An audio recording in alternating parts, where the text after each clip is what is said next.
That'd be great. I would faint. Put a lot of pressure on yourself, be obsessive of hiding a lot of your insecurities. Her struggle of, because of perfectionism, that can be quite toxic. Who knew? To the dentist, I got a gold filling. Isn't that insane? It was meant to be. Everything happens for a reason. I truly believe that. Writing Golden, I also was going through a hard time, so I think it was a song I really needed to feel like there's hope. So yeah, I will be coming out with a single. Gonna be golden. That kind of only accentuated my insecurities. And when I finally was able to kind of be in peace with me and myself as a whole was really truly when I was able to accept and be empathetic towards my insecure self. Try to be like, okay, why are you like this? What's up? Talk to her. That's when I was able to grow as a person. Hi, Ejae. This is Pooja Talwar from HT Cities. Thank you so much for doing this. And are No. you, as of now, singing I Was the Queen That I Was Meant to Be? Is that the thing playing on loop? Oh yes, and gonna be golden, yes. But I am so happy for you. You're having a moment. And did you ever think that this, the K-pop Demon Hunters as well as the song would become such a phenomenon because either people are watching the movie or they're listening to the song? I know There's it's crazy. It's nothing. insane. It's like unreal how this is all happening. Did not expect any of this. No one at all in the film expected any of this amount of love. For Golden, for example, we did love the song, I'm not gonna lie. When we finished writing it, me and Mark, or my co-writer, we're like, wow, I think this is a smash. But to get this amount of attention, wow, so unexpected. I imagine it was a song that you wrote on your way to the dentist. Who knew? Who knew? Oh, I didn't. I was also telling other people, but to the dentist, I got a gold filling. Isn't that insane? I just remembered. I double But checked too. It's crazy. Yeah. it was the universe was conspiring to make Yeah, it it was happen. meant to be. Everything happens for a reason. I truly believe that. But it's amazing because, I also was reading the comments and a whole lot of people, the kind of support for you, everyone's like, I know. where has she been? But, and the thing is, it's finally a moment, I feel, because you've also struggled and somewhere your journey and Rumi's is a bit similar, but not the deep slaying demon hunters, maybe slaying your inner demons. But Literally, I was just gonna say. yeah, and identity, finding your own space. So when you were singing, did that ever come to mind? That ever come to play your own struggles? 100% from the very beginning. I saw a lot of myself in Rumi, not just like her personality of being a perfectionist and really a hardworking like workaholic. I think her struggle of, because of perfectionism, that can be quite toxic. You could put a lot of pressure on yourself, be obsessive of hiding a lot of your insecurities.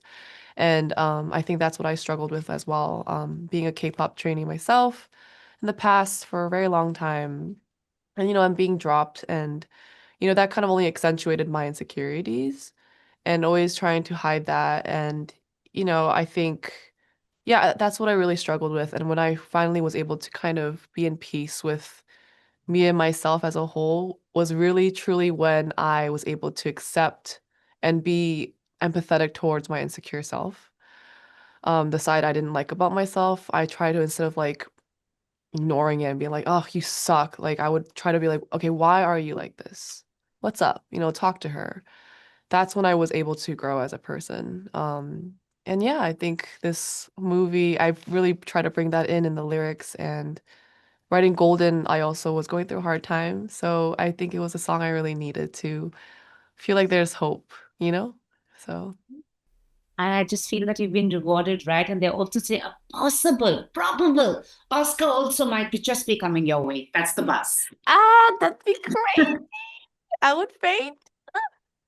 Yes. Well, I have my fingers crossed for you. But since, you're singing for Rumi, the artist who voiced her, but then there is also the personality of a singer because sometimes what you may be as a person, there's just another side of you that comes out when you're singing or dancing on stage. Were Mm. these things that you took into consideration because what she is as a person, per se, how she might be as an artist? Ooh, I think her inner demons kind of come out, like her sadness comes out in the singing. And I kind of feel like I have that too, because I've been through, some things too. And, I think the thing about Rumi's voice, or that I tried to bring to the table was, not only just being the strong voice, but also having vulnerability. And I think it was very easy for me to channel that because, like I said, I really did relate to Rumi a lot. So you could hear it in the bridge and, in what it sounds like. I think it's a blessing, to be honest, to go through a lot of things, a lot of struggles, because that allowed me to be able to channel that kind of emotion when I sing. And I think with that, I think that's what a lot of people apparently like love about it too, which is I'm so grateful for. Yeah.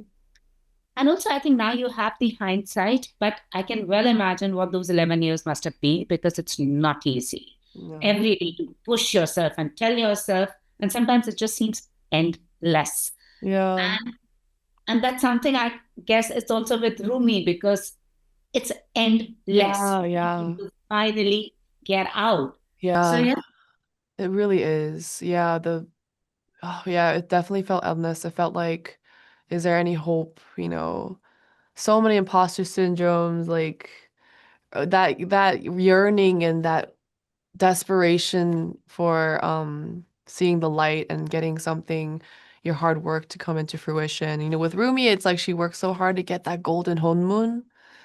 For me, it's getting that golden Oscar. I'm kidding. Sorry. But like, that's gold like too. getting that dream come true. Like, Gold like too. I get it. Like I understand it. But again, it's important to be at peace with whatever life comes and not being so obsessive with something because I think that could be toxic too. Mm. To ask us the golden man too. I think you're all set to take that golden man home. So fingers crossed on that. But it's amazing how this narrative has seamlessly blended K-pop, Korean culture, the mudangs, and how they use Yeah. music for healing and everything. And also, this is a time when everything K is huge. I know. How do you interpret this phenomenon? Was somebody I who's been part of it? I feel so proud as a creative American. Like I lived half my life in Korea and half my life in the States, and I could speak both languages fluently. So to see this from the very beginning, again, just so proud. Korea is such a hardworking country. It's been through a lot and it really built up to where it's at in a very short period of time and just goes to show how hardworking the whole country is.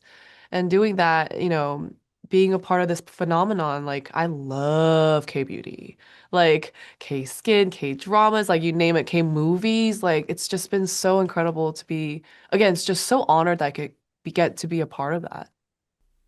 And I think also your USP was because you were bilingual, you brought in the best of both the worlds Hmm. to the film as well.